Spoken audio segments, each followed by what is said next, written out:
Celebrábamos mi ascenso cuando mi esposa dijo, voy a vender la casa. Bruno y yo la necesitamos. Mis hijos se helaron. Me levanté en silencio, fui por mi maletín y le entregué un sobre. Ya que estamos haciendo anuncios, querida. Si aún no estás suscrito al canal, haz clic en el botón de suscripción y activa la campanita para no perderte ninguna de nuestras historias. Tu apoyo significa todo para nosotros. Si esta historia te parece interesante, déjale un like. También me encantaría saber de qué ciudad eres, déjanos el nombre de tu ciudad en los comentarios. Ahora, empecemos con la historia. El éxito tiene un olor particular. Es una mezcla del cuero nuevo de los asientos de un coche recién comprado, el aroma amaderado de una oficina en el piso 30 con vistas a todo el Paseo de la Reforma. Y el perfume caro de tu esposa cuando te besa antes de una cena importante. Durante años, ese había sido el aire que yo respiraba. A mis 52 años, como director creativo de una de las agencias de publicidad más importantes de América Latina, yo no solo respiraba éxito, yo lo fabricaba. Lo destilaba en campañas de 30 segundos, lo imprimía en vallas espectaculares y lo susurraba en eslóganes que se adherían a la mente colectiva. Mi nombre era Ramiro, y era un maestro de la narrativa. Aquella tarde de octubre, el sol se derramaba sobre la Ciudad de México como miel dorada, y yo estaba en la cima del mundo. Acabábamos de ganar la cuenta de Solaria, una nueva marca de coches eléctricos de lujo. Fue una batalla campal contra otras 3 agencias, una guerra de ingenio y estrategia que duró meses. Y yo había ganado. Mi concepto, mi equipo, mi visión. El correo de confirmación había llegado a las 4 de la tarde, y el júbilo en la oficina fue casi sísmico. Hubo abrazos, gritos y una botella de champán que el CEO descorchó personalmente en mi oficina. Mientras conducía a casa en mi Mercedes, sentía esa vibración familiar de la victoria. Era una droga potente. Miré mi reflejo en el retrovisor, cabello entrecano perfectamente peinado, un traje italiano hecho a medida, el reloj suizo en mi muñeca que era un monumento a las horas extras y los fines de semana sacrificados. Era la imagen del éxito, la personificación de la campaña que había diseñado para mi propia vida. La casa, ubicada en el corazón de Lomas de Chapultepec, era mi obra maestra personal. Un santuario de arquitectura moderna, cristal y acero, rodeado de un jardín meticulosamente cuidado. Era la prueba tangible de que lo había logrado. Pero al cruzar el umbral esa noche, el silencio me golpeó con una fuerza inesperada. La casa, a pesar de su grandeza, se sentía hueca. Lidia, mi esposa desde hacía 25 años, estaba en la cocina. A sus 50, seguía siendo una mujer hermosa, elegante, la anfitriona perfecta, la madre ideal. La pieza central de mi narrativa familiar. Hola, cariño, dijo, sin levantar la vista de la tableta donde organizaba algo que parecía una lista de compras interminable. Hola. Lo conseguimos. Tenemos la cuenta de Solaria, anuncié, esperando un eco del júbilo de la oficina. Ah, qué bien, Ramiro. Felicidades, respondió, su voz con la misma calidez que si le hubiera dicho que había encontrado un buen lugar para estacionar. ¿Te acordaste de llamar al jardinero? El riego automático del jardín trasero no funciona. La conversación, como tantas otras últimamente, fue puramente transaccional. Logística. Mantenimiento. La empresa que era nuestro matrimonio. Sentí una punzada de algo que no supe identificar. ¿Decepción? ¿Soledad? Lo descarté rápidamente. Estaba cansado, eso era todo. El precio del éxito. Me dije a mí mismo que mi trabajo era construir el escenario perfecto, el de ella, mantenerlo funcionando. Y ambos éramos excelentes en nuestros respectivos roles. En mi despacho, me serví un whisky. Mis ojos recorrieron mi colección de pósteres de publicidad vintage. Eran mi orgullo. Anuncios de los años 50 y 60, con familias sonrientes, coches relucientes y promesas de una vida perfecta. Eran cápsulas del tiempo de narrativas idealizadas. Los admiraba como un general admira sus medallas. Eran la prueba de que las historias bien contadas podían mover el mundo. Y yo era el mejor narrador de todos. O eso creía. La cena de esa noche era para celebrar. Mis hijos, Daniel y Sofía, vendrían, al igual que mi hermano menor, Félix, con su esposa. Lidia había organizado todo con su eficiencia habitual. La mesa estaba puesta con la vajilla cara, las copas brillaban y el aroma del cordero al romero flotaba en el aire. Todo era perfecto. Una escena sacada de uno de mis pósteres. Me cambié de ropa, me puse una camisa de lino y pantalones de vestir, listo para asumir mi papel de patriarca benevolente y exitoso. Al bajar las escaleras, vi a Lidia en el vestíbulo. Estaba enviando un mensaje por el móvil, con una concentración tan intensa que no notó mi presencia. Una pequeña sonrisa jugaba en sus labios, una sonrisa íntima, secreta, que no era para mí. Cuando levantó la vista y me vio, la sonrisa se desvaneció, reemplazada por una máscara de neutralidad cortés. ¿Lista?, le pregunté. Casi, dijo, guardando el teléfono en su bolso. Era del grupo de lectura. Confirmando la reunión de la próxima semana. Asentí, pero una pequeña alarma sonó en algún lugar recóndito de mi mente. La misma alarma que había sonado otras veces en los últimos meses. Las escapadas de fin de semana de spa con amigas de las que nunca había oído hablar, los nuevos y caros conjuntos de ropa que aparecían en su armario. Su creciente irritabilidad cuando le preguntaba sobre los gastos de la tarjeta de crédito. Pero siempre encontraba una manera de silenciar esa alarma. La confianza era el pilar de nuestra relación. O, más bien, la confianza era un pilar de la historia que yo me contaba a mí mismo sobre nuestra relación. Y esa noche, no iba a permitir que nada arruinara mi celebración. Los invitados llegaron puntualmente. Primero, mi hermano Félix y su esposa, Laura. Félix era mi opuesto en casi todo. Mientras yo construía imperios de imagen y percepción, él tenía un taller mecánico. Sus manos estaban perpetuamente manchadas de grasa, pero su mente era clara y directa. Era el ancla que me mantenía conectado a la Tierra, aunque yo pasara la mayor parte del tiempo flotando en la estratosfera de las grandes corporaciones. Felicidades, hermanito, me dijo con un abrazo que olía a aceite de motor y honestidad. Sabía que lo conseguirías. Eres un cabrón con suerte y talento. Luego llegaron mis hijos. Daniel, con sus 23 años y su mente de ingeniero, era pragmático y serio, una versión más joven y menos pulida de mí mismo. Sofía, de 20, era todo lo contrario. Estudiaba arte, y veía el mundo en colores y emociones que a menudo se me escapaban. Era el alma sensible de la familia, el corazón que Lidia y yo a veces olvidábamos cómo nutrir. La conversación fluyó fácilmente al principio. El vino era excelente, la comida exquisita. Lidia era la anfitriona perfecta, moviéndose con una gracia estudiada, rellenando copas, preguntando a todos si necesitaban algo. Pero yo notaba algo. Una tensión en sus hombros, una mirada que se perdía en la distancia cada pocos minutos. Su teléfono, que había colocado boca abajo junto a su plato, parecía un pequeño monolito oscuro, vibrando silenciosamente de vez en cuando. Nadie más pareció notarlo.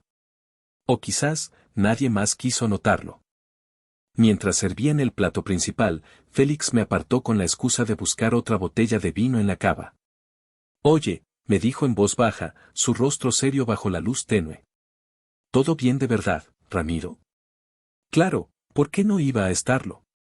Estamos celebrando, respondí, un poco a la defensiva.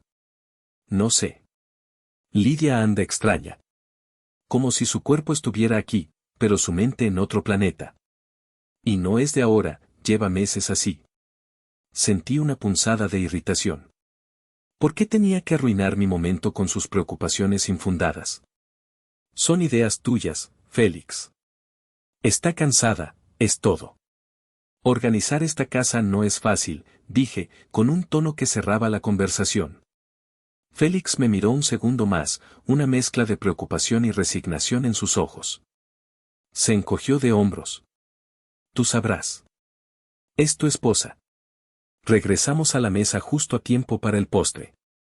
El tiramisú casero de Lidia, una de sus especialidades. Mientras lo servía, yo me preparaba para mi discurso. El discurso que había ensayado mentalmente en el coche. Un discurso sobre la visión, el trabajo duro, el sacrificio y, sobre todo, sobre la familia como el pilar de todo éxito. Cuando todos tuvieron su postre y su copa de licor, me puse de pie. La habitación quedó en silencio. Todos los ojos estaban sobre mí. Era mi escenario. Quiero agradecerles a todos por estar aquí esta noche, comencé, mi voz resonando con la confianza ensayada de 1000 presentaciones a clientes. Ganar la cuenta de Solarian no es solo un logro profesional. Es la culminación de años de esfuerzo, de noches sin dormir, de Ramiro. La palabra fue un susurro, pero cortó mi discurso como un cuchillo afilado. Era la voz de Lidia.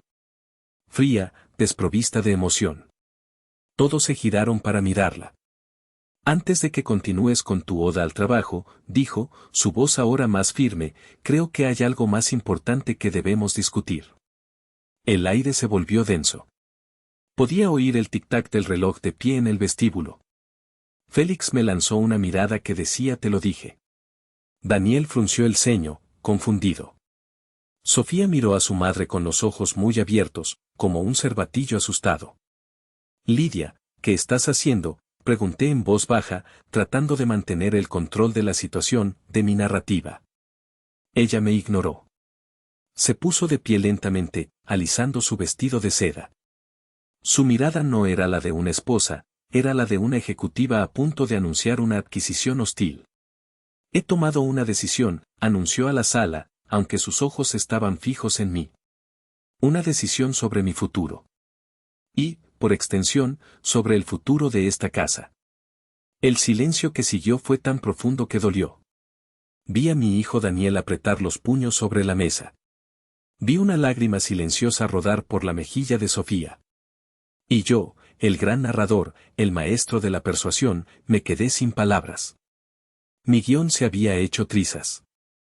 Y en ese momento, supe, con una certeza helada que me recorrió la columna vertebral, que la historia de mi vida, la que yo creía haber escrito y dirigido, estaba a punto de ser cancelada de la forma más brutal posible. Voy a vender la casa. Las 5 palabras no retumbaron. No explotaron. Cayeron sobre la mesa con el peso sordo de una losa de granito, aplastando el aire, la celebración y 25 años de mi vida. El zumbido en mis oídos fue instantáneo, un ruido blanco que ahogó el tic-tac del reloj, la respiración de mis hijos, todo. Lidia permaneció de pie, una estatua de fría determinación. Sus ojos, que una vez me miraron con adoración en el altar, ahora me evaluaban como a un obstáculo. ¿Qué? La voz de Daniel fue un gruñido bajo, incrédulo. ¿Qué demonios estás diciendo, mamá? Lidia desvió la mirada de mí hacia nuestro hijo. Es lo que oíste, Daniel. Necesito mi parte del capital. Tengo planes. Planes, repitió Sofía, su voz temblorosa, rota. ¿Qué planes? ¿Y nosotros? Papá. Fue entonces cuando Lidia soltó la segunda parte de la bomba, la que contenía el verdadero veneno. Mirándome directamente a los ojos, con una especie de desafío cruel, dijo, Bruno y yo necesitamos el capital para un proyecto. Un nuevo comienzo. Bruno. El nombre flotó en el aire, feo, extraño, profanando el comedor que yo había construido. ¿Quién era Bruno? La pregunta se formó en mi mente, pero no salió de mis labios. De repente, las piezas del rompecabezas que me había negado a ver encajaron con una claridad nauseabunda, los fines de semana de spa, los mensajes secretos, la distancia glacial. No era cansancio. Era traición. La reacción de mis hijos fue visceral. Daniel se levantó de un salto, la silla chirrió violentamente contra el suelo de madera. «Estás loca. Has perdido la cabeza», le gritó a su madre, su rostro enrojecido por la ira y el dolor. Sofía ahogó un sollozo y se cubrió la cara con las manos, su cuerpo sacudido por espasmos silenciosos. Félix y su esposa estaban petrificados, con la mirada yendo de Lidia a mí, como espectadores de un accidente de coche a cámara lenta. Y yo me quedé quieto. El zumbido en mis oídos se desvaneció, reemplazado por una calma extraña, gélida. Era la misma calma que sentía antes de una presentación crucial, cuando todo el ruido desaparecía y solo quedaba el objetivo. Mi mente, entrenada para encontrar la narrativa, para controlar el mensaje, se puso en marcha por puro instinto de supervivencia.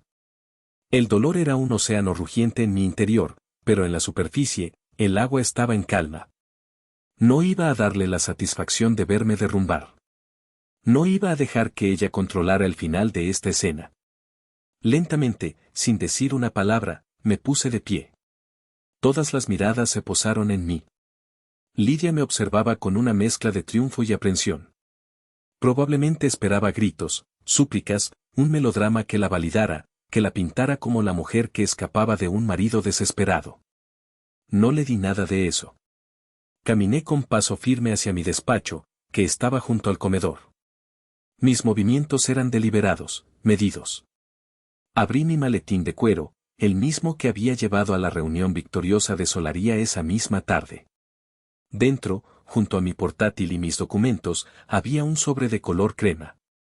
Lo había preparado hacía 2 semanas, en un momento de lucidez dolorosa, una noche en que la alarma en mi cabeza sonó tan fuerte que ya no pude ignorarla. Era mi plan de contingencia, mi salida de emergencia de una narrativa que sospechaba que estaba a punto de incendiarse. Regresé al comedor. El sobre se sentía pesado en mi mano, cargado con el peso de la verdad. Me detuve frente a Lidia. El olor de su perfume, el que yo le había regalado en nuestro aniversario, me golpeó, y por un segundo, el océano de dolor amenazó con desbordarse. Lo contuve. Deslicé el sobre la mesa, justo al lado de su copa de vino a medio beber. El papel hizo un sonido suave al rozar el mantel de lino. Ya que estamos haciendo anuncios, querida, dije, mi voz tranquila, casi conversacional.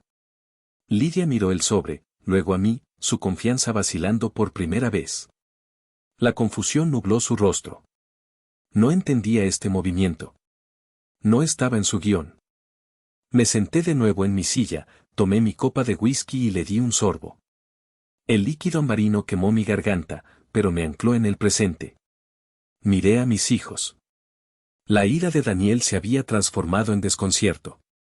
El llanto de Sofía se había detenido, sus ojos fijos en el misterioso sobre. Lidia alargó la mano, sus dedos temblando ligeramente, y lo tomó. Lo giró, lo sopesó. No había remitente. Solo su nombre, Lidia, escrito con mi caligrafía. ¿Qué es esto, Ramiro?, preguntó, su voz perdiendo el filo acerado. Ábrelo, respondí simplemente. Con manos torpes, rompió el sello. Sacó los papeles que contenía. No eran muchos, solo 2 hojas. Las desdobló. Sus ojos recorrieron la primera página. Vi cómo su rostro palidecía, cómo el color desaparecía de sus mejillas hasta dejarla con la tez de un fantasma. Vi cómo sus ojos se abrían con incredulidad y, finalmente, con pánico. No eran papeles de divorcio. Eso habría sido demasiado predecible. Era algo mucho más simple y, en ese momento, mucho más devastador. Era el extracto de nuestra cuenta de ahorros conjunta. La cuenta donde habíamos guardado el dinero para la jubilación, para imprevistos, el nido que habíamos construido durante un cuarto de siglo. Y en la parte superior, en negrita, una palabra destacaba, congelada. Junto al extracto, había una pequeña nota adhesiva. Solo 3 palabras escritas con mi pluma, habla con mi abogada. El silencio volvió a caer, pero esta vez era diferente. Ya no era el silencio del shock. Era el silencio de un cambio de poder. La narrativa había girado 180 grados. Y por la expresión de puro terror en el rostro de Lidia, supe que ella, por primera vez esa noche, no tenía ni la más remota idea de lo que vendría a continuación. La cena terminó sin postre. Félix y Laura se despidieron con susurros incómodos y miradas de compasión, llevándose a una Sofía catatónica con ellos. Daniel se quedó, su furia ahora convertida en una lealtad protectora hacia mí. Se sentó en el sofá de la sala, sin decir nada, simplemente estando presente, un ancla en mi tormenta.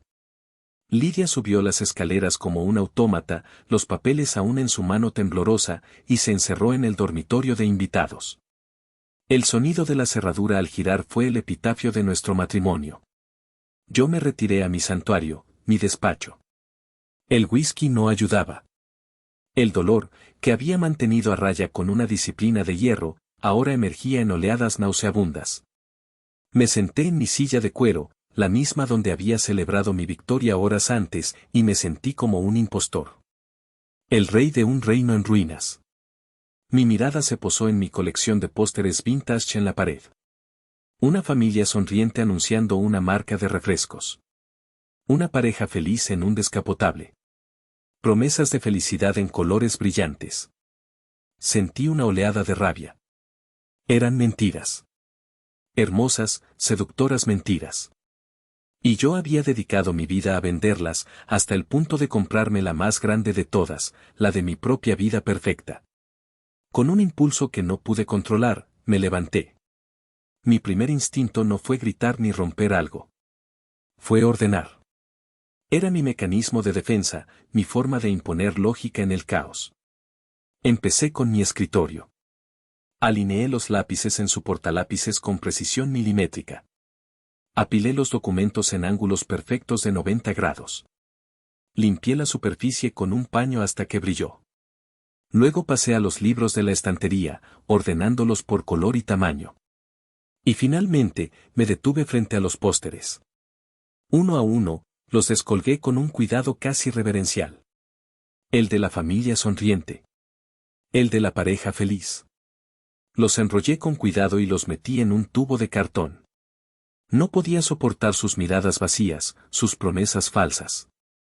Era como si se estuvieran burlando de mí. Fue entonces, en el silencio de la habitación ahora desnuda, que el trabajo real comenzó. Félix tenía razón. Llevaba meses negándome a ver la verdad. Ahora, la iba a diseccionar. Encendí mi ordenador. Impulsado por una mezcla de dolor y furia fría, empecé a analizar la campaña de Lidia. Abrí la banca online. Durante años, le había confiado a ella la gestión de las finanzas del hogar. Yo ganaba el dinero, ella lo administraba. Un acuerdo basado en una confianza que ahora me parecía una estupidez monumental.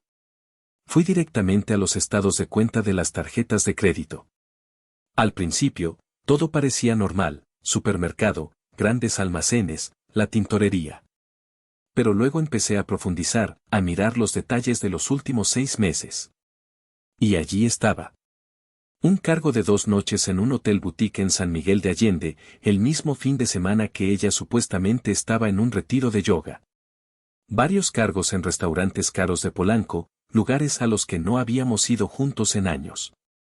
Y luego, la daga final. Una tarjeta de crédito suplementaria a mi nombre, una que yo nunca había visto ni autorizado. La había solicitado hacía 8 meses. Hice clic en el estado de cuenta de esa tarjeta secreta. El aliento se me atascó en la garganta. Era un mapa de su doble vida. Compras en tiendas de lencería de lujo. La cuenta de un spa exclusivo que incluía masaje en pareja. Y el cargo que me rompió por dentro, una joyería. Un brazalete de oro. No era mi cumpleaños. No era nuestro aniversario. Sentí una oleada de náuseas. Apoyé la cabeza en el escritorio frío, respirando hondo. El dolor era físico, una presión en el pecho que me dificultaba respirar. Pero debajo del dolor, algo más estaba creciendo, una determinación gélida. Mi teléfono vibró. Era Félix. ¿Estás bien?, preguntó su voz, sin preámbulos. No, respondí con una honestidad que me sorprendió. No, no lo estoy. Estoy yendo para allá. Llego en 20 minutos. Cuando Félix llegó, me encontró todavía sentado frente a la pantalla, mirando los números que deletreaban la traición. No dijo te lo dije. Simplemente se sentó a mi lado, puso una mano en mi hombro y miró la pantalla. Hijo de puta, murmuró, viendo los nombres de los hoteles y restaurantes. Hay más, dije, mi voz vacía. Le mostré la tarjeta secreta. Le mostré el cargo de la joyería. Félix apretó la mandíbula. Tenemos que ser inteligentes, Ramiro. Esto no es solo una infidelidad. Esto es un fraude. Ha estado planeando esto. El tal Bruno no es un amante de ocasión. Es un plan de negocio. Tenía razón. Esto no era una aventura pasional. Era una operación calculada. Y Lidia, mi esposa, la mujer que yo creía conocer, era la directora de operaciones. Esa noche, en mi despacho, ocurrió algo extraño.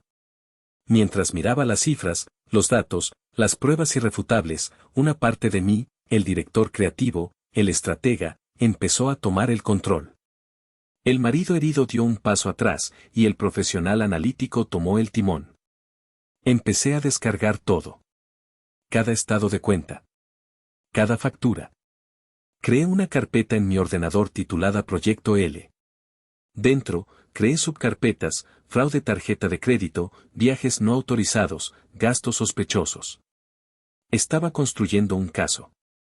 Estaba diseñando la contracampaña. En medio de todo ese trabajo forense, me detuve. Abrí una carpeta de fotos antiguas. Y allí estaba.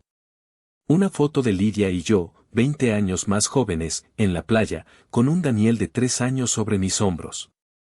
Lidia me miraba con una sonrisa tan genuina, tan llena de amor, que me dolió físicamente verla.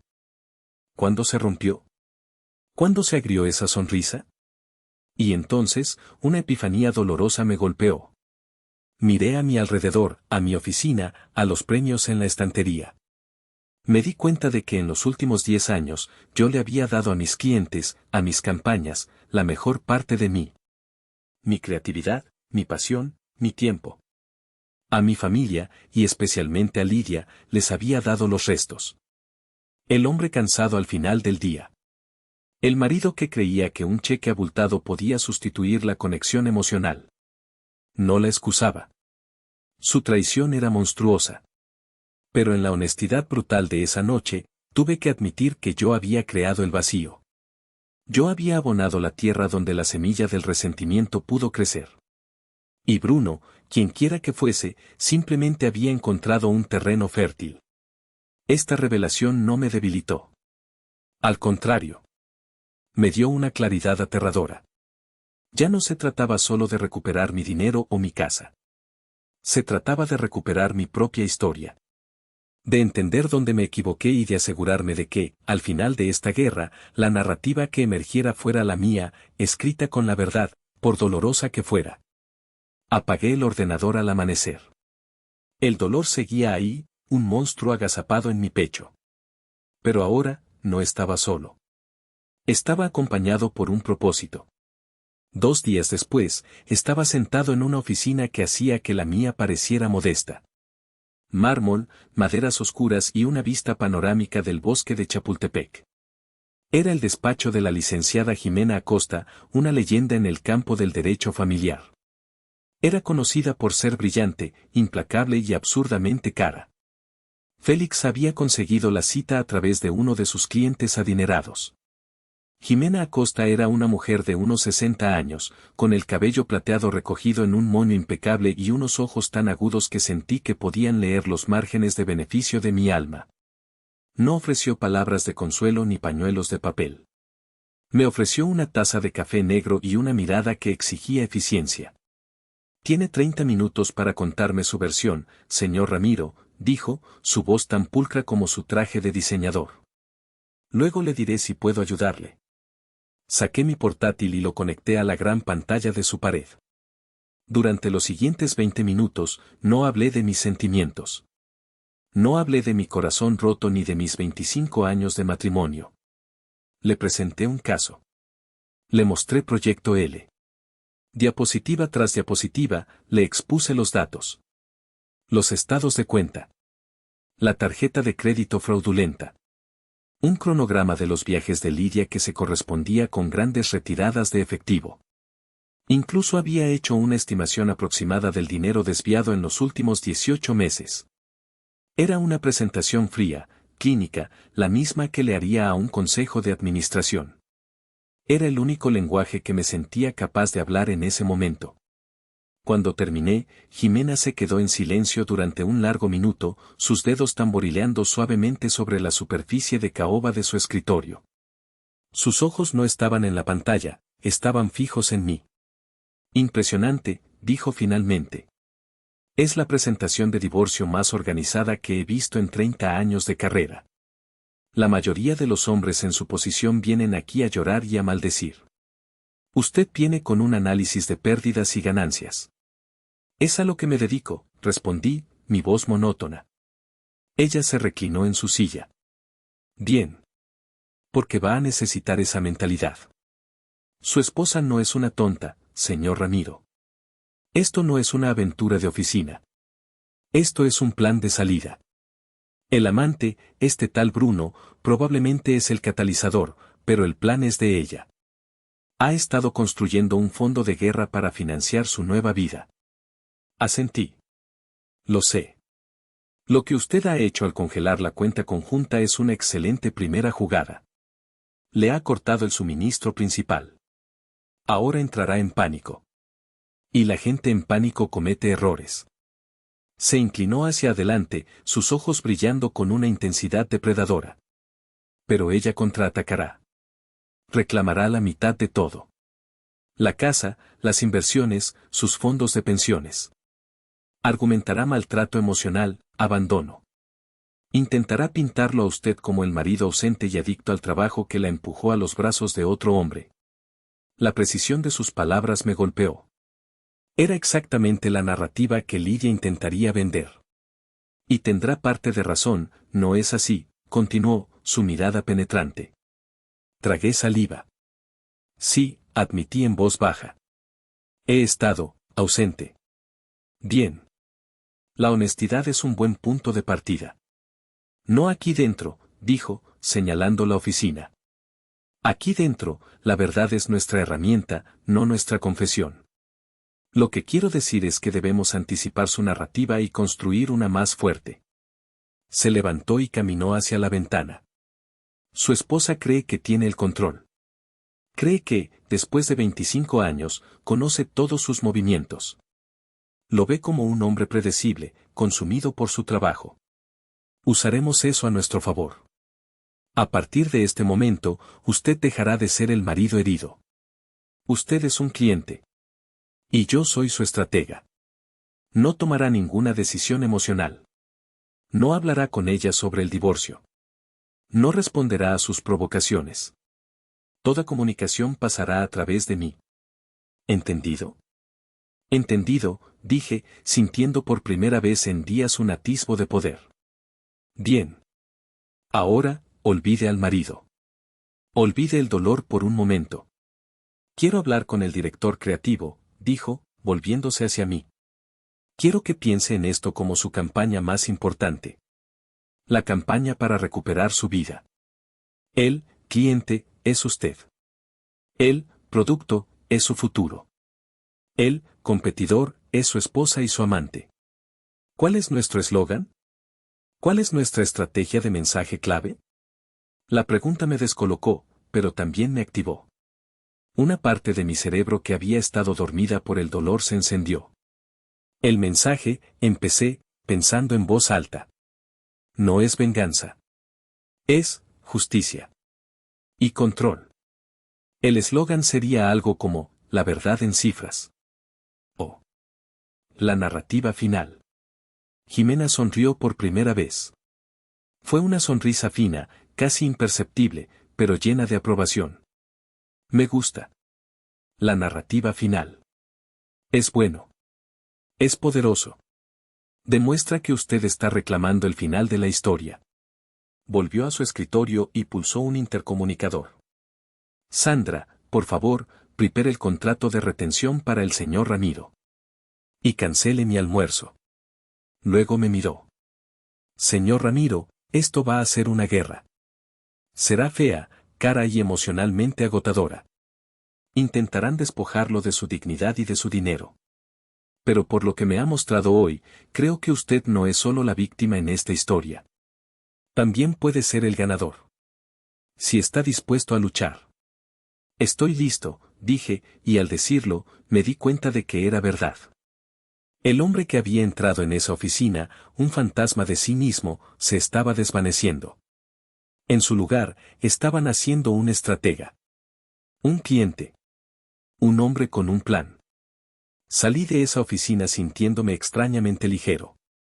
El dolor no había desaparecido, pero ahora tenía un propósito. Ya no era solo una víctima de la narrativa de Lidia. Estaba a punto de lanzar la mía. Y, como en cualquier buena campaña, el elemento sorpresa iba a ser mi mejor arma. Vivir con el enemigo era una forma de tortura psicológica que nunca había imaginado. La casa, que una vez fue mi refugio, se convirtió en un campo de batalla silencioso, un territorio ocupado. Lidia y yo nos movíamos como dos fantasmas de países en guerra, atrapados en un alto el fuego tenso que podía romperse en cualquier momento. Ella había intentado hablar conmigo la noche después de la cena. Había golpeado la puerta de mi despacho, su voz una mezcla de furia y súplica. Ramiro, tenemos que hablar. No puedes hacerme esto. Siguiendo las instrucciones de Jimena, no abrí. Lidia, dije a través de la madera, mi voz deliberadamente tranquila y distante, cualquier comunicación, a partir de ahora, será a través de nuestros abogados. Por favor, contacta al tuyo. El silencio que siguió fue más elocuente que cualquier grito. Podía sentir su incredulidad, su rabia impotente. Este no era el Ramiro que ella conocía. El Ramiro que ella conocía habría abierto la puerta, dispuesto a discutir, a razonar, a ser manipulado. Este nuevo Ramiro era una fortaleza inexpugnable. Los días que siguieron se asentaron en una rutina gélida. Yo me levantaba temprano, me iba a la oficina antes de que ella despertara, y volvía tarde, cuando ella ya se había retirado a su nuevo dominio, el cuarto de invitados. Comíamos en horarios diferentes. Evitábamos los espacios comunes. El único rastro que teníamos el uno del otro eran los platos sucios en el fregadero o una luz encendida en una habitación lejana. Pero la guerra no era del todo silenciosa. Lidia encontró maneras de provocar, de intentar romper mi armadura. Empezó a hablar por teléfono con Bruno a propósito, su voz resonando en los pasillos vacíos. No eran susurros. Eran conversaciones deliberadamente altas, llenas de risas forzadas y planes para su futuro. Sí, Bruno, cariño. No, no te preocupes por el dinero, lo solucionaré. Es solo un contratiempo. Sí, yo también te quiero. Cada cariño, cada te quiero, era una pequeña daga lanzada a través de las paredes. Al principio, me hacían hervir la sangre. Me imaginaba saliendo y arrancándole el teléfono de las manos. Pero luego, recordaba las palabras de Jimena, no respondas a las provocaciones. Así que me ponía los auriculares, subía el volumen de la música y me sumergía en mi trabajo, convirtiendo cada punzada de dolor en combustible para mi estrategia. La tensión más grande, sin embargo, venía de mis hijos. Se habían convertido en las víctimas colaterales de esta guerra. Daniel se había instalado prácticamente en mi bando. Venía a casa a menudo, pero solo cuando sabía que su madre no estaba. Se sentaba conmigo en el despacho, a veces en silencio, otras veces desahogando su furia. No puedo ni mirarla, papá, me dijo una noche, su voz cargada de desprecio. ¿Cómo pudo? Después de todo lo que has hecho por ella, por nosotros. Es una desconocida. Intenté ser el padre que no había sido. Daniel, es complicado. La gente cambia. No. No es complicado, me interrumpió. Es egoísmo puro y duro. Y ese tipo, Bruno. Si lo veo, te juro que... Tuve que calmarlo, decirle que la violencia no resolvería nada, que teníamos que ser más inteligentes. Pero una parte de mí compartía su rabia primaria. Sofía era diferente. Su dolor era más profundo, más silencioso. Estaba atrapada en el medio, queriendo a ambos padres y sintiéndose desgarrada por la traición de uno y la distancia del otro. Dejó de venir a casa. Se quedaba en el apartamento de su tío Félix. Hablaba con ella por teléfono todas las noches. Su voz era pequeña, frágil. ¿Por qué está pasando esto, papi?, me preguntó una noche, su voz ahogada por el llanto. No lo sé, mi amor. De verdad que no lo sé, le respondí, y el sentimiento de culpa me retorció las entrañas. Culpa por no haber visto esto venir, por no haber protegido a mis hijos de este desastre. Mamá me llamó. Dijo que tú la habías abandonado emocionalmente. Que la culpa era tuya, susurró. Cerré los ojos. La contracampaña de Lidia había comenzado. Estaba envenenando las mentes de nuestros hijos. Sofía, escucha, dije, eligiendo mis palabras con cuidado. En un matrimonio que se rompe, casi nunca hay un solo culpable. Yo cometí mis propios errores. Me enfoqué demasiado en mi trabajo. Di por sentadas muchas cosas. Y lo lamento más de lo que puedo expresar. Pero las decisiones que tu madre ha tomado, esas son suyas. Solo suyas. Fue la conversación más difícil y honesta que había tenido con mi hija en años. Y sentí que, a pesar del dolor, algo se estaba reconstruyendo entre nosotros. La escalada final en la Guerra Fría doméstica llegó una semana después. Llegué a casa y encontré a un hombre extraño en la sala de estar, tomando medidas con un láser. Lidia estaba a su lado, sonriendo. Ramiro, te presento al señor Méndez. Es un agente inmobiliario. Está haciendo una tasación preliminar de la propiedad, dijo, su tono falsamente dulce. El hombre me miró, incómodo. Mucho gusto, señor. Lo ignoré. Mi mirada estaba clavada en Lidia. La audacia. La absoluta y descarada falta de respeto. Traer a un extraño a nuestra casa, a mi casa, para ponerle precio delante de mis narices. Por un momento, la calma se rompió. Sentí la sangre subir a mi cabeza. La visión se me tiñó de rojo. Di un paso hacia ella, mi cuerpo temblando de una furia que no había sentido en mi vida. Pero entonces, vi la sonrisa de triunfo en sus labios. Era lo que quería. Quería que explotara. Quería que yo fuera el monstruo irracional para poder contárselo a sus amigas, a sus hijos, a su abogado. Respiré hondo. 1, 2, 3 veces. La imagen de Jimena Acosta en su despacho apareció en mi mente. No respondas a las provocaciones. Me di la vuelta y, sin decir una palabra, subí a mi despacho y cerré la puerta. Minutos después, llamé a Jimena. Lidia ha traído a un agente inmobiliario a casa, le dije, mi voz tensa. Perfecto, respondió ella, para mi sorpresa. Déjala. Déjala que crea que tiene la sartén por el mango. Déjala que haga sus movimientos a la vista de todos. Cada acción que toma es una prueba más de sus intenciones para el tribunal. Sigue siendo una fortaleza, Ramiro. La guerra de trincheras es agotadora, pero la estamos ganando. Colgué el teléfono. La rabia no había desaparecido, pero estaba controlada. Me senté en mi escritorio y abrí el archivo Proyecto L. Añadí una nueva entrada, 18 de octubre, intento de tasación no autorizada de la propiedad. La casa ya no era un hogar. Era una zona de guerra llena de pruebas. Y yo me había convertido en su principal documentalista. La noche de la confrontación llegó sin previo aviso. Habían pasado 3 semanas desde la escena del desastre, 3 semanas de una guerra fría que había congelado cada rincón de la casa. Esa noche, llegué del trabajo y encontré a Lidia esperándome en la sala de estar. No estaba sola. A su lado, en el sofá de diseño que habíamos elegido juntos, estaba sentada una mujer de aspecto severo con un maletín. Ramiro, dijo Lidia, su voz con un nuevo filo de confianza. Te presento a mi abogada, la licenciada Morales. La abogada me tendió una mano flácida. Señor Ramiro. Creemos que es hora de tener una conversación civilizada.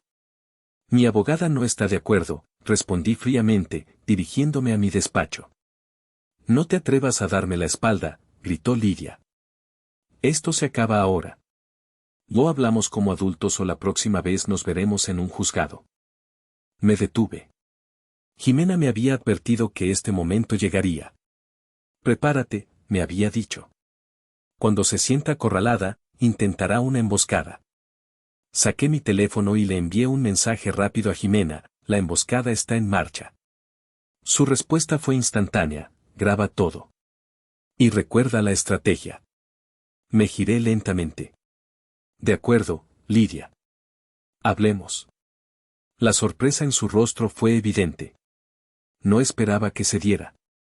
Se sentaron, adoptando una postura de poder. Yo permanecí de pie, una táctica que aprendí en las salas de juntas. Quien está de pie, domina la sala. Mi clienta, comenzó la licenciada Morales, desea una disolución amistosa de su matrimonio. Propone la venta de la propiedad conyugal y la división equitativa de todos los activos, incluyendo fondos de inversión y planes de pensiones. Amistosa, repetí, una risa seca escapando de mis labios. ¿Después de que tu clienta ha estado desviando fondos de nuestra cuenta conjunta durante más de un año? Lidia palideció. ¿De qué estás hablando? Eso es una mentira. De verdad, dije, caminando hacia la mesa de centro. Había dejado allí mi maletín. Lo abrí y saqué una carpeta gruesa, la copia impresa del proyecto L. La dejé caer sobre la mesa con un golpe sordo. Llamémosle a esto, el dossier de la traición. Abrí la carpeta. La primera página era el estado de cuenta de la tarjeta de crédito secreta. Licenciada Morales, dije, mi voz tranquila, como si estuviera presentando una campaña. Quizás quiera preguntarle a su clienta sobre esta tarjeta de crédito, solicitada a mi nombre sin mi consentimiento hace 8 meses. O sobre estos cargos. Pasé el dedo por la lista. Hotel Matilde, San Miguel de Allende. 23 de mayo. ¿Fue un viaje de negocios, Lidia? Lidia me miró con odio. No sabes nada. Oh, creo que sí, continué, pasando a la siguiente página. Restaurante Puyol. Mesa para 2. 15 de julio. El mismo día que me dijiste que estabas en una cena benéfica. Y mi favorito personal. Pasé a la última página. Joyería Berger. 5 de septiembre. Un brazalete de oro de 18 quilates. Un regalo muy generoso. Ciertamente, no para mí. La abogada de Lidia miraba los papeles, su rostro profesional resquebrajándose. Miró a Lidia, esperando una explicación. Acorralada, Lidia hizo lo que hacen todos los mentirosos, contraatacar. ¿Y qué?, espetó, poniéndose de pie. Sí, lo hice. ¿Y sabes por qué? Porque me lo merecía. Porque mientras tú pasabas noches enteras en tu oficina adorando tus estúpidos premios, yo estaba aquí, sola, criando a tus hijos, administrando tu casa, convirtiéndome en un mueble más de tu decoración perfecta. Su voz subió de volumen, llenándose de una rabia y un resentimiento que habían estado fermentando durante años. Tú me convertiste en una sombra, Ramiro. En la anfitriona perfecta para tus cenas de negocios. ¿Cuándo fue la última vez que me preguntaste qué quería yo? ¿Cuáles eran mis sueños? Nunca. Estabas demasiado ocupado construyendo tu leyenda. Señaló la carpeta sobre la mesa. Así que sí, me fui a San Miguel. Y cené en Puyol. Y me compré joyas. Porque necesitaba sentir algo. Necesitaba sentir que estaba viva. ¿Y Bruno?, pregunté, mi voz peligrosamente baja. ¿Él también era para sentirte viva? Bruno me ve, gritó. Él me escucha. Él no me trata como a la directora de operaciones de su vida, me trata como a una mujer. Algo que tú dejaste de hacer hace una década. Su confesión, brutal y cruda, colgaba en el aire. La licenciada Morales se aclaró la garganta, incómoda. Lidia, quizás deberíamos. No, la interrumpió Lidia. Quiero que lo oiga. Se acabó el hombre perfecto, el marido proveedor. Esa campaña se terminó, Ramiro. Ahora empieza la mía. Y en mi historia, yo soy la protagonista. Y voy a tener todo lo que me merezco. La mitad de esta casa, la mitad de tu fortuna. Todo. La miré. Detrás de la rabia, vi el dolor. Detrás del resentimiento, vi años de soledad. Y por un instante, sentí una punzada de la vieja culpa. Pero luego vi la carpeta sobre la mesa.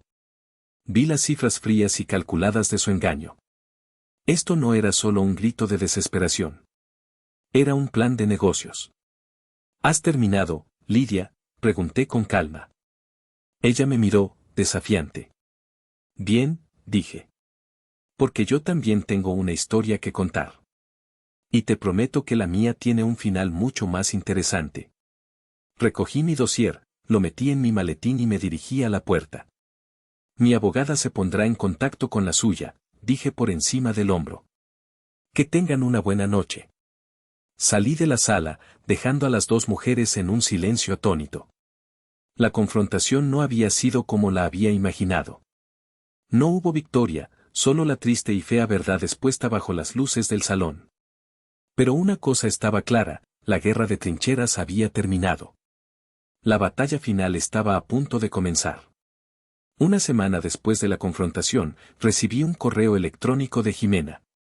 El asunto era escueto, movimiento del adversario.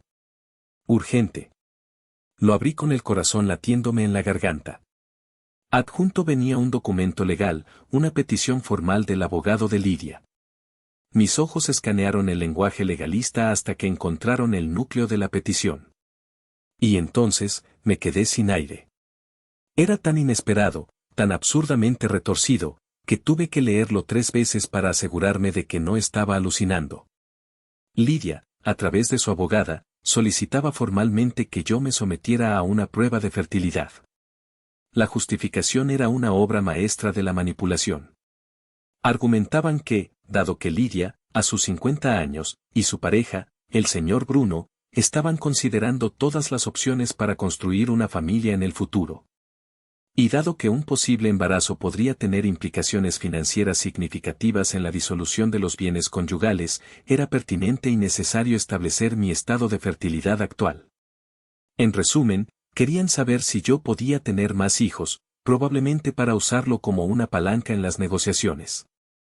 Me recliné en mi silla, el documento temblando en mi mano. Sentí una risa amarga, casi histérica, subiendo por mi garganta.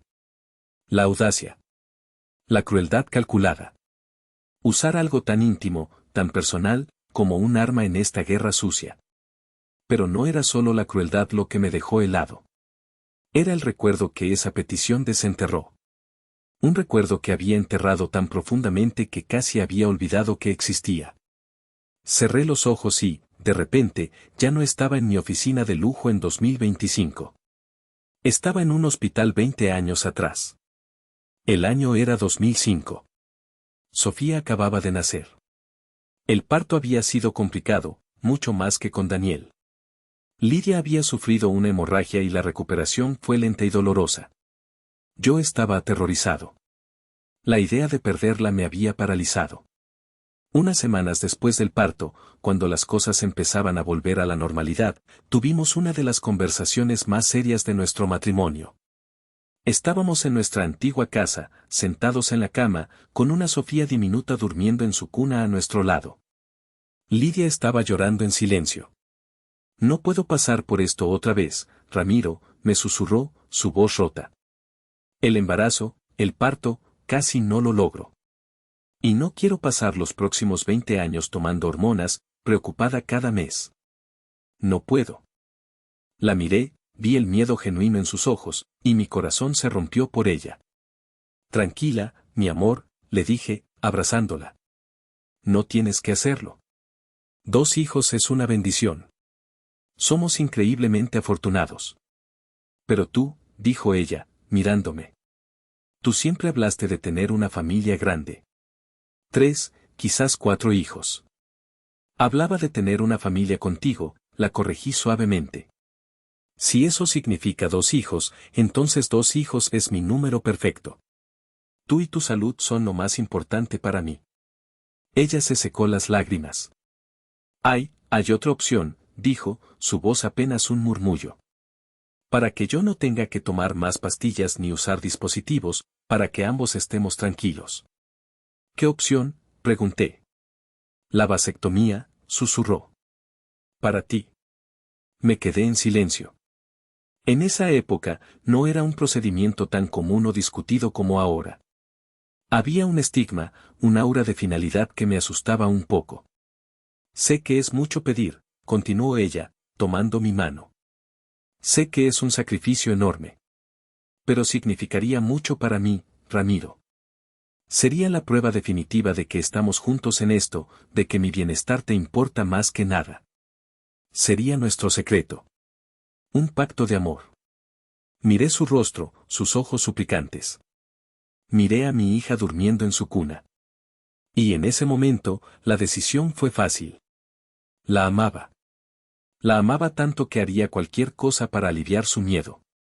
Lo haré, le dije. Si eso te da paz, lo haré. Un mes después, en una clínica discreta, me sometí al procedimiento. Fue rápido, casi indoloro físicamente. El médico me dijo que era irreversible. Lo mantuvimos en secreto, tal como ella había pedido. Era nuestro pacto. Un acto de amor definitivo, o eso creía yo. Con el tiempo, la vida continuó. Criamos a nuestros hijos, construí mi carrera, y el recuerdo de esa decisión se fue desvaneciendo, convirtiéndose en un hecho enterrado bajo capas de vida cotidiana. Y ahora, 20 años después, Lidia, la misma mujer que me había rogado que hiciera ese sacrificio por amor, estaba usando la consecuencia de ese acto como un arma en mi contra. No podía ser una coincidencia. Ella sabía perfectamente que el resultado de esa prueba sería cero. Debía tener un plan.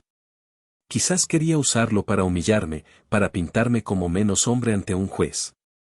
O quizás, y esta idea me heló la sangre, quería usarlo para argumentar que yo no podría tener más responsabilidades financieras futuras, hijos, y por lo tanto, ella merecía una porción mayor de nuestros activos actuales para asegurar su futuro con un hombre que sí podía. La risa amarga volvió, pero esta vez se convirtió en algo más. Una claridad fría y afilada. Ella había olvidado un detalle crucial. Creía que el secreto seguía siendo solo nuestro. Creía que yo, por orgullo masculino, nunca admitiría voluntariamente haberme hecho una vasectomía. Había subestimado mi capacidad para usar la verdad como un arma, igual que ella usaba la mentira. Levanté el teléfono y llamé a Jimena. Jimena, soy Ramiro. Tengo noticias sobre la petición de Lidia. La he visto, dijo su voz tranquila. Es un movimiento bajo y desesperado. Intentan desequilibrarte. No estoy desequilibrado, Jimena. Estoy inspirado, le dije. Lidia acaba de cometer el error más grande de su vida. Me ha entregado la bala de plata. Le conté la historia. La conversación de hace 20 años. El pacto. El secreto. Hubo un silencio en la otra línea. Pero no era un silencio de shock. Era el silencio de una estratega cuya mente trabajaba a toda velocidad. Dios mío, Ramiro, dijo finalmente, y pude oír una nota de asombro genuino en su voz. Esto es, poético. Es la definición de la arrogancia que precede a la caída. ¿Qué hacemos?, pregunté. Hacemos exactamente lo que ella quiere, dijo Jimena, y pude casi visualizar su sonrisa depredadora. Aceptas hacerte la prueba. Con toda la cooperación del mundo. Pero mientras tanto, vamos a desenterrar un poco de historia. ¿Recuerdas el nombre de la clínica y el médico? Se lo dije. El nombre estaba grabado en mi memoria. Perfecto, dijo Jimena. Voy a presentar una solicitud para obtener tu historial médico completo, argumentando que es relevante para evaluar tu estado de salud general en el contexto de la división de bienes a largo plazo. Es un procedimiento estándar. No levantará sospechas. Y en algún lugar de ese archivo polvoriento estará nuestro pequeño tesoro. El informe original de la vasectomía. Una sonrisa lenta se dibujó en mi rostro. Entiendo. No le damos el resultado de una nueva prueba. Le damos la prueba irrefutable de un pacto que ella misma diseñó. Exactamente, confirmó Jimena. Ella está jugando al ajedrez, Ramiro. Pero no sabe que tú estás a punto de hacer jaque mate con una pieza que ella misma puso en tu mano hace 20 años. Colgué el teléfono. El recuerdo que me había dolido tanto hacía unos minutos ahora se sentía como un superpoder. Lidia había abierto la caja de Pandora, esperando encontrar algo que pudiera usar en mi contra. No tenía ni idea de que lo único que había dentro era la prueba definitiva de su propia y retorcida traición. Los siguientes días fueron un ejercicio de autocontrol. Siguiendo las instrucciones de Jimena, le comuniqué a través de mi abogada mi total y absoluta disposición a someterme a la prueba de fertilidad. El señor Ramiro está dispuesto a cooperar plenamente para agilizar el proceso de divorcio, decía la carta oficial. Podía imaginar la sonrisa de suficiencia en el rostro de Lidia al leerlo. Debió pensar que yo era un idiota predecible, un hombre tan desesperado por evitar la vergüenza que accedería a cualquier demanda humillante. Estaba cayendo directamente en su trampa, o eso creía ella. Mientras tanto, entre bastidores, Jimena trabajaba con la precisión de un cirujano. La solicitud para obtener mi historial médico fue aprobada.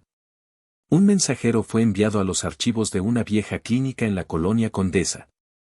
Y un día, un sobre grueso y polvoriento llegó a la oficina de Jimena. Dentro, entre décadas de informes de análisis de sangre y revisiones de rutina, estaba el documento. Un informe de una página, fechado en abril de 2005. Diagnóstico: vasectomía bilateral exitosa. Azoospermia confirmada. Firmado por el doctor Echeverría. Era nuestro tesoro. Nuestra arma secreta. El siguiente paso requería una sincronización perfecta. Necesitábamos saber cuál sería el momento de mayor impacto. Y para eso, recurrí a mi única fuente de inteligencia en el campo enemigo, mi hermano. Félix, le dije por teléfono. Necesito que hagas algo por mí. Es un poco de espionaje. Lo que sea, hermano. Necesitas que le pinche las llantas al coche del tal Bruno, bromeó, aunque sabía que hablaba medio en serio. Algo más sutil, le respondí, sonriendo a mi pesar. Necesito que averigües qué están tramando Lidia y él. Sé que están planeando algo grande. Una empresa, un proyecto. Necesito saber cuándo van a dar el siguiente paso importante.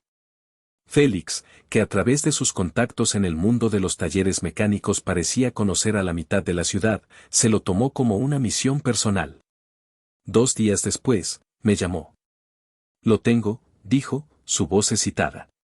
Un amigo mío trabaja en una notaría en Polanco. Lidia y un tipo llamado Bruno tienen una cita para firmar el acta constitutiva de una nueva empresa. Una consultora de lifestyle y bienestar. ¡Qué sarta de estupideces! La cita es el próximo martes a las 11 de la mañana. Era perfecto. El momento en que su sueño de papel estaba a punto de convertirse en una realidad legal. El momento en que se sentirían más poderosos, más invencibles. El plan de Jimena fue simple y brutal. Preparó un paquete. Dentro, no había ninguna carta amenazante ni ningún documento legal complejo. Solo una copia notariada, con su sello oficial y su cinta roja, del informe de la vasectomía de 2005. Nada más. La pura y fría verdad. El paquete no iba dirigido a Lidia. Iba dirigido al señor Bruno Aguilar. La dirección era la de la notaría. La instrucción para el servicio de mensajería era clara: entregar en mano únicamente al destinatario. Prioridad máxima. Entrega requerida a las 11:15 de la mañana. El martes por la mañana, yo estaba en mi oficina, incapaz de concentrarme. Miraba el reloj cada 30 segundos. Me imaginaba la escena: Lidia y Bruno, sentados en una sala de juntas de caoba, sonriendo, sintiéndose los reyes del mundo, a punto de firmar los papeles que lanzarían su nueva vida, financiada con mi dinero. A las 11:20, mi teléfono sonó. Era Félix. ¿Está sentado?, preguntó, su voz conteniendo una risa mal disimulada. Habla ya, por Dios, le dije, poniéndome de pie de un salto. Estoy en un café al otro lado de la calle de la notaría. Con prismáticos. No me juzgues, dijo riendo. La escena ha sido gloriosa. Digna de una película. Me describió todo a cámara lenta. El mensajero entrando en la notaría. Unos minutos de silencio. Y luego, la puerta de la notaría abriéndose de golpe. Bruno salió primero, su cara roja como un tomate. parecía furioso. Lidia salió detrás de él, intentando agarrarlo del brazo, su rostro una máscara de confusión y pánico. Empezaron a discutir ahí mismo, en medio de la acera, continuó Félix, su voz llena de júbilo. No podía oír todo, pero oía a Bruno gritar algo como, me has estado mintiendo todo este tiempo, y, todo tu plan es una farsa. Mi corazón empezó a latir con fuerza, una mezcla de alivio y una extraña y oscura satisfacción. Y luego, Ramiro, luego vino lo mejor, exclamó Félix. Bruno se sacó del bolsillo un papel, nuestro papel, y se lo restregó en la cara a Lidia. Gritó algo que sí oí perfectamente, ¿creías que iba a pasarme la vida con una mujer que no puede darme hijos y que basa su futuro en una mentira? Estás loca. Y después, se subió a su coche deportivo y se fue, dejando un rastro de llantas quemadas en el asfalto. Cerré los ojos, saboreando la imagen. ¿Y Lidia? Pregunté. Se quedó allí. Sola. En medio de la acera. Con el papel en la mano. Parecía, rota. Como un edificio después de una demolición. Se quedó parada unos 5 minutos, y luego simplemente se derrumbó en un banco y empezó a llorar. Colgué con Félix.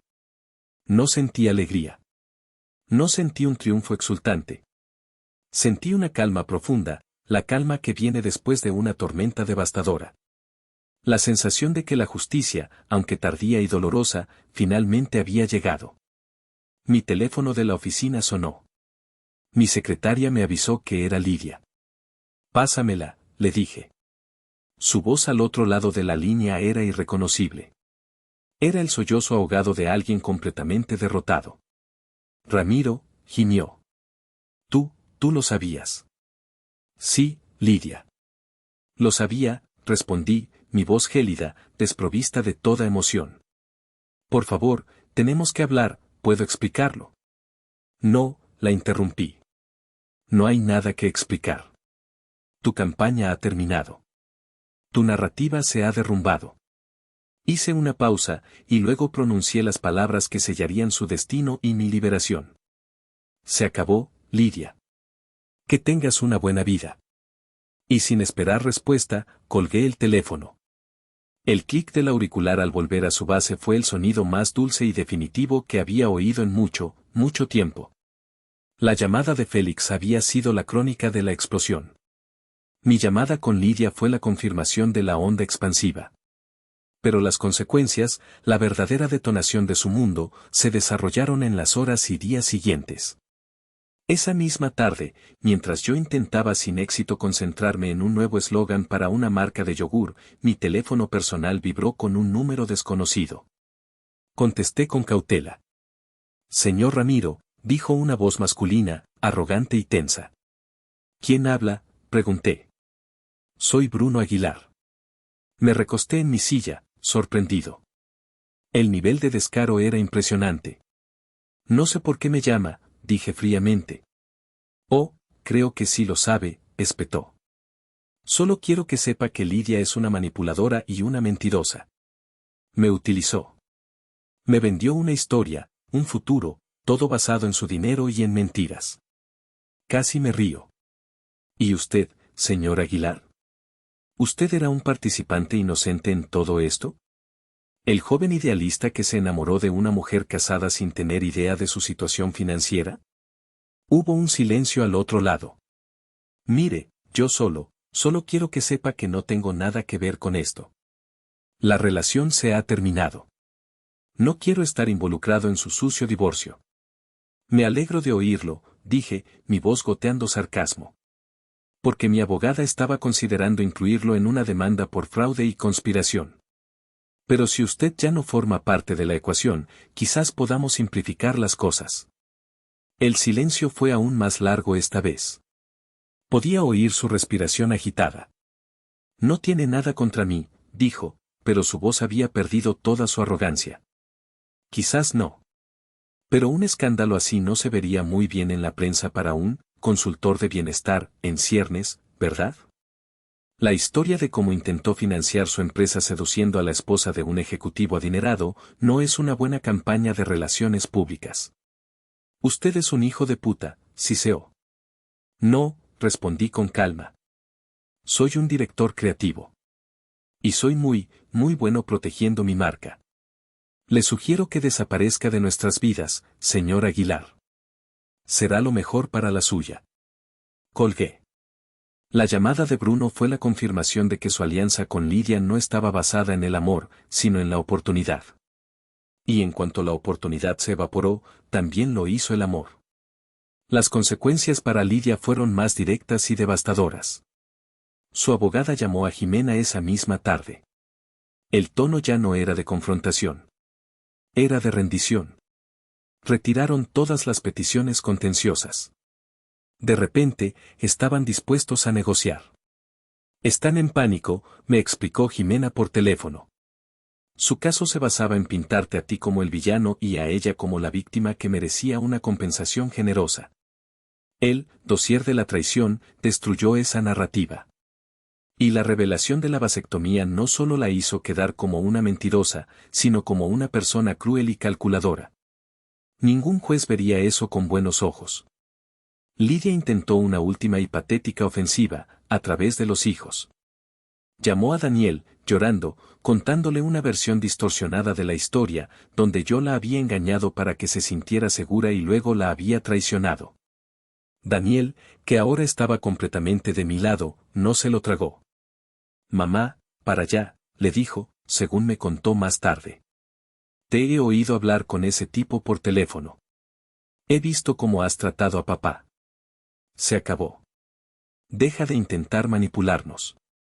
Con Sofía, fue más sutil. Apeló a su compasión. Tu padre me va a dejar en la calle, mi amor. Después de todos los años que le dediqué. Pero incluso Sofía, con su corazón tierno, había visto demasiado. Mamá, te quiero, le dijo, su voz firme a pesar de las lágrimas. Pero lo que le hiciste a papá estuvo mal. Muy mal. Y tienes que asumir las consecuencias. Aislada, sin su amante, sin el apoyo de sus hijos y con un caso legal en ruinas, Lidia se derrumbó. Una semana después de la detonación, se mudó de la casa. No hubo gritos ni escenas. Simplemente hizo las maletas en silencio y se fue a vivir temporalmente con su hermana. La noche que se fue, entré en nuestro antiguo dormitorio. Su armario estaba vacío. Su lado del baño, despojado de sus cremas y perfumes. La casa estaba en silencio, pero era un silencio diferente. Ya no era la tensión de la Guerra Fría. Era un silencio de vacío, de espacio. Un espacio que ahora me tocaba a mí llenar. Me senté en el borde de la cama que habíamos compartido durante un cuarto de siglo. No sentí triunfo. Sentí una profunda y abrumadora tristeza. Tristeza por el hombre que había sido, tan ciego y absorto en sí mismo. Tristeza por la mujer que ella había sido, antes de que el resentimiento la consumiera. Tristeza por la hermosa historia que habíamos construido y que habíamos dejado que se pudriera desde dentro. El clímax no había sido una explosión de fuegos artificiales victoriosos. Había sido la implosión silenciosa de una vida. Y de entre los escombros, me tocaba a mí empezar a reconstruir. La guerra había terminado. Ahora comenzaba la paz. Y la paz, descubrí, era un trabajo mucho más duro. El divorcio fue, como Jimena había predicho, rápido y brutalmente eficiente. Sin un caso sólido, Lidia tuvo que aceptar el acuerdo que le ofrecimos. No la dejé en la calle, como ella temía. Le di lo que la ley estipulaba, ni un centavo más, ni un centavo menos. Fue una transacción limpia, desprovista de emoción. El punto final de un balance de pérdidas y ganancias que había durado 25 años. La primera gran decisión que tomé como hombre libre fue vender la casa.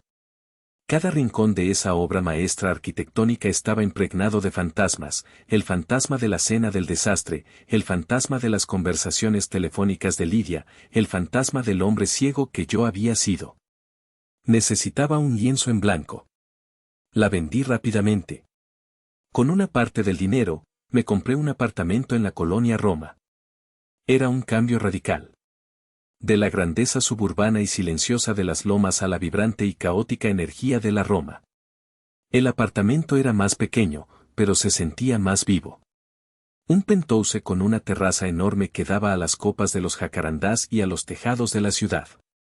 Era un espacio que no tenía historia. Era solo mío. Los primeros días fueron extraños. El silencio era diferente.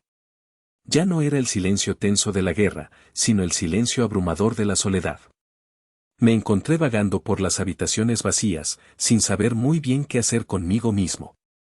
Durante décadas, mi identidad había estado ligada a mis roles, director creativo, marido, proveedor. Ahora, uno de esos pilares había sido demolido. Fue entonces cuando desempaqué la última caja de mi despacho. Dentro estaba el tubo de cartón con mis queridos pósteres de publicidad vintage. Lo saqué uno por uno. El de la familia perfecta bebiendo refresco. El de la pareja feliz en su coche nuevo. Los miré y, por primera vez, no vi arte ni estrategia. Vi mentiras. Vi la narrativa brillante y hueca que yo mismo había perseguido y vendido. Con una decisión repentina, los enrollé todos de nuevo, los metí en el tubo y lo guardé en el fondo de un armario. No los tiré. Eran parte de mi historia, un recordatorio de la ilusión de la que me estaba liberando. Pero ya no merecían un lugar de honor en mis paredes. Mis paredes, decidí, permanecerían en blanco por un tiempo. El siguiente paso, el más difícil, fue reconstruir la relación con mis hijos. No se trataba de dinero ni de logística. Se trataba de tiempo, de escucha, de presencia. Empecé a invitarlos a cenar a mi nuevo apartamento una vez por semana. Al principio, las conversaciones eran torpes. Hablábamos del tiempo, de sus estudios, de cualquier cosa para evitar el gran elefante en la habitación. Una noche, con Daniel, decidí romper el hielo. Hijo, necesito que sepas que lo siento, le dije. Siento no haber estado presente. Siento haberme perdido tanto. Estaba tan ocupado construyendo las paredes de la casa que no me di cuenta de que la familia que vivía dentro se estaba desmoronando. Daniel me miró, y vi en sus ojos al joven que había idolatrado a su padre y que luego se había sentido decepcionado. Yo también lo siento, papá, dijo en voz baja. Siento haber estado tan enfadado. Es que, verla hacerte eso, me rompió algo por dentro. Esa noche, no hablamos más del tema. Pero algo había cambiado. La armadura que ambos llevábamos se había agrietado. Con Sofía fue diferente. Su herida era más profunda. Una tarde, la invité a que me ayudara a elegir plantas para mi terraza. Mientras plantábamos lavanda y romero, ella finalmente habló. A veces la extraño, confesó, sin mirarme. Extraño a la mamá de antes. Y luego me siento culpable por extrañarla. Dejé la pala y la abracé. Nunca te sientas culpable por tus sentimientos, mi amor, le dije, mi voz ronca por la emoción. Puedes querer a la madre que fue y, al mismo tiempo, estar dolida y enfadada por lo que hizo. Ambas cosas pueden ser verdad. Ella lloró en mi hombro, y yo la dejé llorar. Lloró por su madre perdida, por su familia rota, por su inocencia destrozada. Y yo, por primera vez, no intenté arreglarlo. No ofrecí soluciones ni eslóganes ingeniosos. Simplemente estuve allí. Simplemente la sostuve mientras limpiaba los escombros de su propio corazón. Poco a poco, la vida empezó a encontrar un nuevo ritmo. Mis cenas semanales con mis hijos se convirtieron en una tradición sagrada. Hablábamos de todo, de sus sueños, de sus miedos, de política, de arte. Estaba conociendo a los adultos en los que se habían convertido, y me maravillaban. Estaba aprendiendo a ser un padre de una manera que nunca antes había sido. El apartamento vacío empezó a llenarse. No de cosas, sino de vida. De risas. De nuevas conversaciones. De las pinturas abstractas y brillantes de Sofía, que empezaron a ocupar el espacio vacío de mis paredes. Los escombros de mi antigua vida estaban siendo reemplazados, no por una nueva narrativa perfecta, sino por algo mucho más valioso, una realidad honesta y desordenada. Pasó un año. Un año de primeras veces, la primera Navidad sin Lidia, el primer cumpleaños que celebré solo con mis hijos, la primera vez que viajé no por trabajo, sino por placer, a Oaxaca, para perderme en sus colores y sabores. La vida se había asentado en una nueva normalidad. En el trabajo, curiosamente, me volví mejor. Mis campañas tenían una nueva profundidad, una honestidad que antes no poseían. Había aprendido que las historias más poderosas no son las que venden una perfección inalcanzable, sino las que conectan con una verdad humana, con la vulnerabilidad y la resiliencia. Sobre Lidia, sabía poco. Félix me contó que se había mudado a Querétaro. Que el tal Bruno había desaparecido de la faz de la tierra. Que estaba intentando empezar de nuevo, trabajando en una galería de arte. No sentía odio hacia ella. Ni siquiera sentía rencor. Sentía una especie de lástima distante, como si leyera la historia de una extraña que tomó todas las decisiones equivocadas. Le deseaba paz, más por mi propio bien que por el de ella. Su historia ya no estaba entrelazada con la mía. La verdadera culminación de mi viaje llegó en una noche de primavera. Era la inauguración de la primera exposición individual de Sofía en una pequeña pero prestigiosa galería en la colonia Roma. El lugar estaba lleno de gente, amigos, profesores, críticos de arte. Daniel y yo estábamos allí, parados en un rincón, observándola. Sofía, mi hija tímida y sensible, estaba en el centro de la sala, explicando su obra con una confianza y una pasión que me dejaron sin aliento. Irradiaba luz. Sus cuadros colgaban en las paredes blancas. Eran lienzos grandes, abstractos, llenos de colores vibrantes, de trazos audaces y de una energía caótica pero hermosa. Eran un reflejo de su alma, complejos, intensos y llenos de vida. En la pared principal, en el lugar de honor, colgaba su obra más grande. Se titulaba Reconstrucción. Era una explosión de color que emergía de un fondo oscuro y fragmentado. Era dolor y esperanza, todo en un mismo lienzo. Mientras la miraba, sentí que estaba viendo mi propio corazón pintado en la pared. Está increíble, ¿verdad?, dijo Daniel a mi lado, su voz llena de orgullo. Es más que increíble, respondí, mi voz ahogada por la emoción. Es, verdad. Más tarde, mientras la gente pululaba alrededor de las obras, mi teléfono vibró. Era un mensaje de Jimena Acosta, mi abogada. No habíamos hablado en meses. Felicidades por la exposición de Sofía. He visto fotos online. Su talento es extraordinario. Claramente lo heredó de su padre, el narrador de historias. J. Sonreí. Le respondí, gracias, Jimena. Pero estas historias son mucho mejores. Son reales. Un café la próxima semana para celebrar. Su respuesta fue inmediata, me encantaría. Guardé el teléfono. Al otro lado de la sala, vi a Sofía riendo, sus ojos brillando. Vi a Daniel hablando animadamente con uno de los amigos de ella. Vi un futuro lleno de posibilidades que no había imaginado. Me acerqué a la pared de mi nuevo apartamento mental. El espacio donde antes colgaban los pósteres de una felicidad fabricada. Ahora, en mi mente, colgué el cuadro de Sofía, Reconstrucción. Esa noche, de pie en la terraza de mi apartamento, mirando las luces de la ciudad que se extendían hasta el infinito, lo entendí. La traición de Lidia no fue el final de mi historia. Fue el prólogo. Fue el evento cataclísmico que me obligó a quemar el guión predecible de mi vida y empezar a escribir uno nuevo. Ya no era el director creativo de una vida perfecta. Era simplemente Ramiro. Un padre. Un hermano. Un hombre que había perdido una narrativa, pero que había encontrado su voz. El futuro ya no era una campaña publicitaria que diseñar y vender. Era una página en blanco. Y por primera vez en mi vida, no tenía miedo de no saber cómo terminaba la historia. Porque la alegría, descubrí, no estaba en el final perfecto, sino en la libertad de escribir el siguiente párrafo.